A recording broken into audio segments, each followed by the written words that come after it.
Hello friends, my name is advocate Mohit Gupta.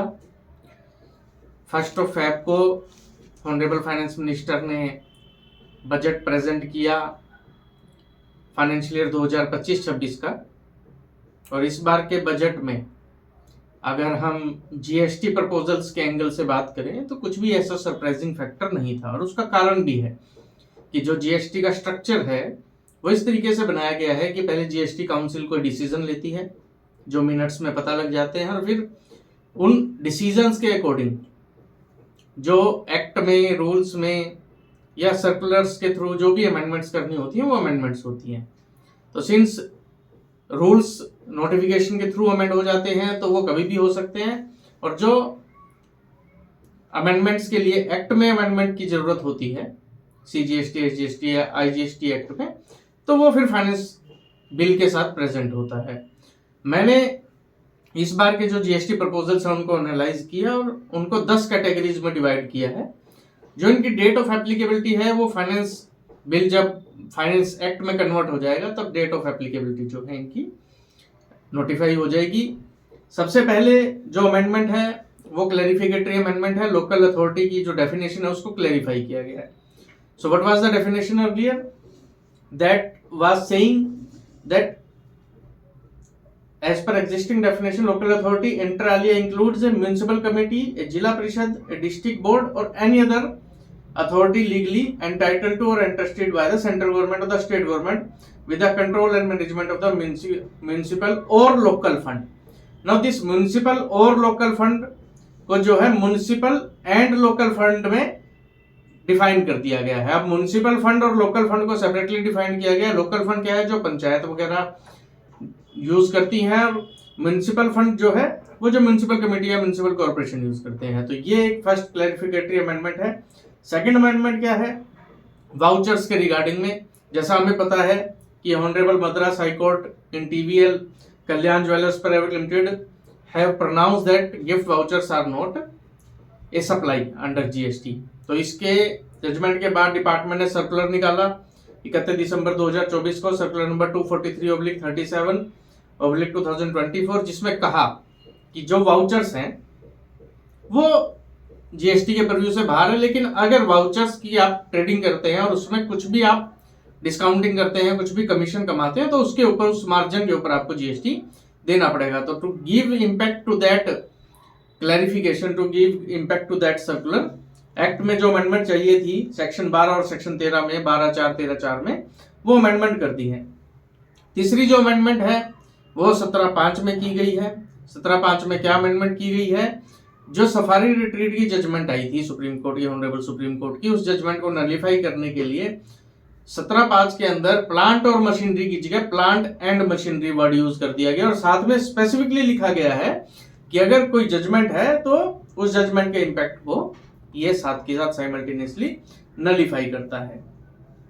Then जो चौथी amendment है वो distribution of ITC for RCM paid और इंटरस्टेट सर्विसेज के ऊपर है। हम सबको पता है कि आईएसडी रजिस्ट्रेशन पिछले फाइनेंस बजट में, फाइनेंस एक्ट 2024 के थ्रू आईएसडी का रजिस्ट्रेशन मैंडेटरी कर दिया गया था। आईएसडी के रजिस्ट्रेशन के थ्रू टैक्स पेयर सर्विसेज का जो आईटीसी है वो डिस्ट्रीब्यूट करता है अपनी यूनिट्स में। तो प्रॉब्लम आ रही थी कि जो मैंने आरसीएम का में आईटीसी पे किया specifically related to inter state services के रिगार्डिंग में, उसके बाद उसको क्लैरिफाई करने के लिए अमेंडमेंट आई है कि अब आप उसको भी डिस्ट्रीब्यूट कर सकते हैं आईएसडी रजिस्ट्रेशन के थ्रू। देन नेक्स्ट जो अमेंडमेंट है वो है ITC reversal by recipient on credit note. तो पहले क्या था कि मैंने सप्लाई की, मैंने सेल की, उसके बाद मैंने क्रेडिट नोट निकाला और मैंने अपनी आउटवर्ड जो लायबिलिटी है उसको रिड्यूस कर दिया क्रेडिट नोट निकाल के। क्रेडिट नोट मल्टीपल रीजंस की वजह से निकलता है, लेकिन ऐसी कोई लीगल कंडीशन नहीं थी कि रिसिपिएंट जो है उस क्रेडिट नोट को इंपैक्ट दे। लेकिन अब ये एक्ट में डाल दिया गया है कि जब तक रिसिपिएंट अपना क्रेडिट रिड्यूस नहीं करेगा मेरी आउटवर्ड लायबिलिटी रिड्यूस नहीं होगी। इसके लिए गवर्नमेंट आईएमएस लेके आ रही है, इनवॉइस मैनेजमेंट सिस्टम जो है, जिसके थ्रू ये सब अलाइन होगा। लेकिन जब तक आईएमएस इफेक्टिवली इंप्लीमेंट नहीं हो जाता, आप समझिए कि सेलर की हेडेक बढ़ गई है, क्योंकि इसको ट्रैक एंड ट्रेस करने का कोई भी मैकेनिज्म नहीं है। अब आपको बायर को बार बार पूछना पड़ेगा कि भाई साहब मैंने ये क्रेडिट नोट दिया है, अगर आपने अपना आईटीसी रिवर्स कर दिया है तो मैं भी अपनी आउटवर्ड लायबिलिटी रिड्यूस कर लूं। देन इसके बाद आईएमएस की वैलिडिटी, लीगल वैलिडिटी देने के लिए अब एक्ट में भी पैरेलल अमेंडमेंट कर दी है। देन इसके बाद जीएसटीआर 3B की फाइलिंग के ऊपर कुछ रिस्ट्रिक्शंस लगाने की बात की है। वो government will notify the list कि किन किन को जीएसटीआर 3B फाइल करने पर रिस्ट्रिक्शन लगाई जाएंगी। देन इसके बाद एक नेक्स्ट अमेंडमेंट है जो प्रो डिपार्टमेंट है कि पेनल्टी का प्री डिपॉजिट जो है वो 10% अब लगा दिया गया है। पहले क्या प्रोविजन था कि अगर आप अपील फाइल करते हैं तो आपको टैक्स का 10%, जिस ऑर्डर में टैक्स, इंटरेस्ट, पेनल्टी तीनों है, टैक्स का 10% पे कीजिए, आपकी डिमांड पे स्टे लग जाएगा और आप अपील में जा सकते हैं। That is the mandatory pre deposit. जहां आपका कन्वेंस रोका गया है सेक्शन 129 में, वहां पे 25% ऑफ पेनल्टी आपको डिपॉजिट करवानी है, pre deposit for to file the appeal, और फिर उसके बाद आप अपील में जा सकते हैं, रिमेनिंग डिमांड पे स्टे लग जाएगा।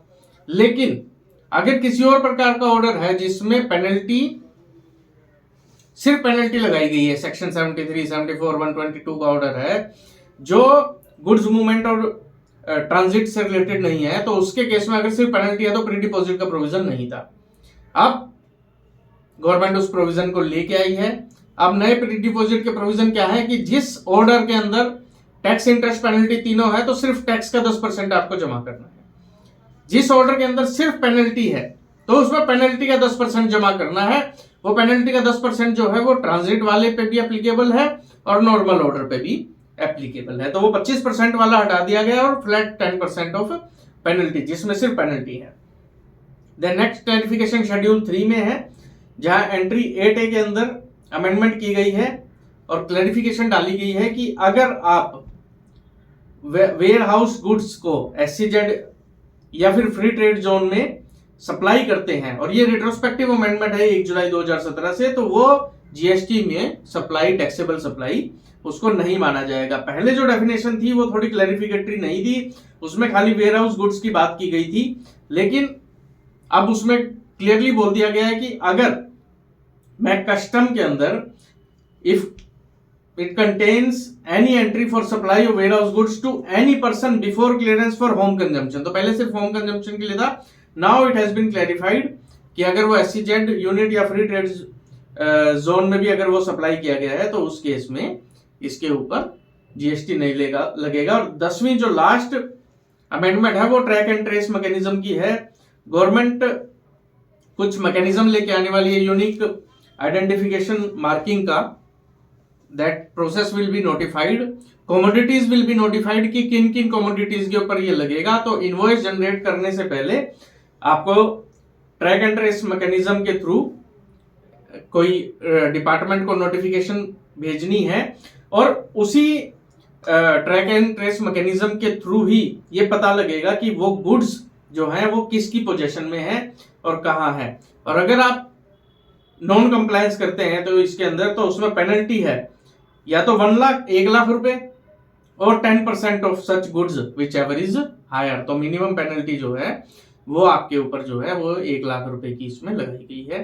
तो इसका पूरा सिस्टम, पूरा स्ट्रक्चर आएगा कि ट्रेस एंड ट्रेस मैकेनिज्म जो है वो किस तरीके से काम करेगा। तो फ्रेंड्स, ये थी सारी की सारी जीएसटी की अमेंडमेंट्स। इसमें कुछ भी ऐसा सरप्राइजिंग नहीं है जो कुछ नया हो, सारा का सारा पहले ही काउंसिल मीटिंग्स के थ्रू नोटिफाई हो गया था। सिर्फ और सिर्फ क्या था कि इनकी लीगल वैलिडिटी बनाने के लिए एक्ट में अमेंडमेंट की जरूरत थी। Still if you have any doubts you can WhatsApp me, you can comment on this video, and please subscribe the channel. Thank you. नमस्कार।